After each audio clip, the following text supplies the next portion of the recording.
રામ રામ સીતારામ। અહીંયા ભાઈ ખાતણ એક ત્રણ વગરના ભક્તો ભેગા થઈ ગયા ને જોલો ભાઈ બેરખાવાળો મારાડીયો વાળો રુદ્રાસની વિનુભાઈ ભગત ખાટી મીઠી એવી બધી ભાઈ વાતો કરે તમે તમારા હાવ ધબડાટી જ બોલે હાવો આ તમને મજા આવી જાય। આગળ વિડીયોમાં જોયો તમે એવી ભાઈ વાતો કરે સત્સંગની કરે ખાટી મીઠી કરે સંસારની કરે। जंगल में न बाप परशुराम बाप फूटकी गया એટલે કેટલાય વર્ષો પછી ફૂટકે હા તો એકબીજાનો એકતા વધે ને એટલે એકબીજા ભેટા બાપ દીકરો બે બાપને પૈકી લઈ ગયો પછી પરશુરામે કીધું બાપે કે ઉદાસી કેમ નહીં કે મુખમાં તો ઉદાસી કેમ છે એટલે દીકરાએ કે એક પ્રશ્ન મને કે એવો ખટકે કે બરાબર કે તારા ભાઈઓ મને ના પાડતી હતી કામ કરવાની બાપા એવું કે કામ શું હોય ભાઈઓ ના પાડતી બરાબર ને બાપ કહે દીકરા કામ ના કરે એવું બને ન બને બરાબર કયો શું કામ છે તમે એ કામ હોય કે મને કે તારા માથે ભરોસો નથી શું કહે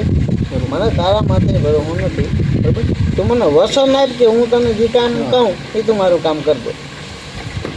પરશુરામ કે વસનની જરૂર નથી કે બરાબર બાપ તમારા જીભાનથી શબ્દ નહીં એ કામ અમે જો ના કરી સંતાન ના કહેવાય ને તો કાંઈ વાંધો નહીં મારો વસન કરે જે કામ હોય હું તમારું કરી દે ત્યાંથી આવા આશ્રય નહીં બરાબર। પરશુરામની માનું નામ રેણુકા એને મળે અને પૈકી લાગે એને ભાઈઓને મળે આ ખુશખુશાલના માહોલ હોય ત્યાંથી પછી કે બાપા કે હવે બોલો કે આ કવાડી કે ભગવાનની હતી ને તો કે એનું મુહૂર્ત થયું એ કે ના મુહૂર્ત નથી બાપા તો કે મુહૂર્ત કરવાનો સમય આવી ગયો બરાબર કે બોલો બાપે એને ટૂંકમાં અત્યાચાર સહસ્ત્ર અર્જુનનો અત્યાચાર બહુ હતો એને એમાં તો એમાં કહે છે મારા બાપ બરાબર એને હવે મારવાનું તાનું આવી ગયું કે બોલો બાપ કે તાર માનું માથું ઉડાડ નાખ શું કે તાર માનું માથું ઉડાડ નાખ અસંભામાં પડી જાય કે મારો બાકી આ મને શું સમજ્યા જે ભગવાનની પરસુ આપી એ મારી મામાથી આપવી પડી વસન હતું ને પોતે કીધું વસન ને ખાતે કીધું સમજ્યા કે એના શબ્દ સાંભળ્યા જેવા છે જગતમાં બરાબર પરશુરામના શબ્દ છે કે જગતનું કોઈ બી સંતાન જાણ્યા વિના હદા બાપને વસન ના કામ જાણી કર્યા જોગો હોય તો જ કરો બરાબર। મા બાપની સેવામાં ધર્મ છે ખોટક હું કહું ગમે એવા મા બાપ આપે એની સેવા કરો દુષ્ટમાં દુષ્ટ ભલી મા બાપ એની સેવા કરવી જ પડે સંતાન એટલે એમાં છુટકારો એનો ના આવે ના આવે કોઈ દેવીને ના સ્વીકારે ખોટક એને મા બાપની સેવા એને કરવી જ પડે પણ મા બાપ કહે ને એમ કરવું એ ધર્મ પાછો ના પાડે તઈ પરશુરામની શબ્દ કેમ કહેતો કે જાણ્યા વિના હગા બાપને વસન ન આપવું બરાબર વસન જાણીને પછી એની માનું માથું ઉતાર નહીં કર્યું એનું કાને આ શબ્દ જાણ્યા જેવો છે માણસ બરાબર એ તો દેવ હતા એ દેવ ઋષિ હતા બધા જાણતા આ જગતને સમજાવવાના દ્રષ્ટાંત છે માણસના મગજમાં કડી જ બેહાડવાની કે એની માને કેમ દીકરા માગી લે પરશુરામને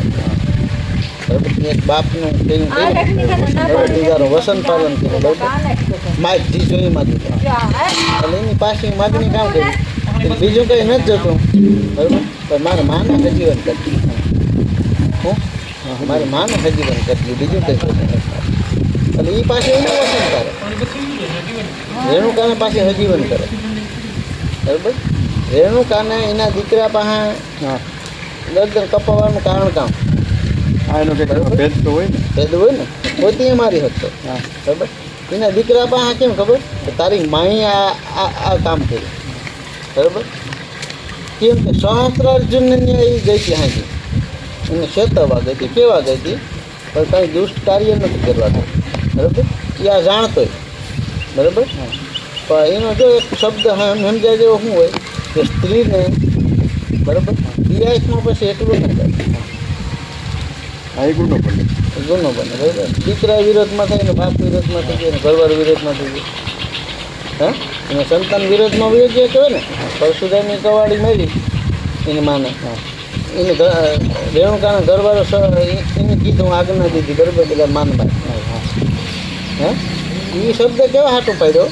એટલે એક હિસાબ કરો કે જેને જીવતી કરવાની તેવડ હોય પાછી હા હા એને ખબર ના હોય કે મારી ઘરવાળીને કંઈ ખોટું નથી ના ના, એ ખોટું તને નથી ખબર જ હોય હા? આ દુનિયાને દેખાય દુનિયાને દેખાડવા કે સ્ત્રીને એકાંતમાં જવું નહીં નહીં હા એ હાથમાં પછી એટલું ના જવું આ એનો બાઈમાં. નિયમ પાડવો આ એક નિયમ છે સમજાય જેવા માણસને પણ શું છે કે વાસી જાણ સોપડા વાસી જાણ એમાં કંઈ જાણતા નથી શું છે ખાલી છોકરો ફેરવે એવી સોપડા આખા પાને હવે મિનિટે આખી પીતા જ વાસી તો એનો ભેદ કામ છે અને મેન મુદ્દા છે સાચવા જેવા છે હા તો એનું કારણ આ હતું હવે પાછી હજીવન નહીં કરી છે અટાણ સમજી લે કોઈનું બાપ એમ કહે બરાબર કે છોકરાઓ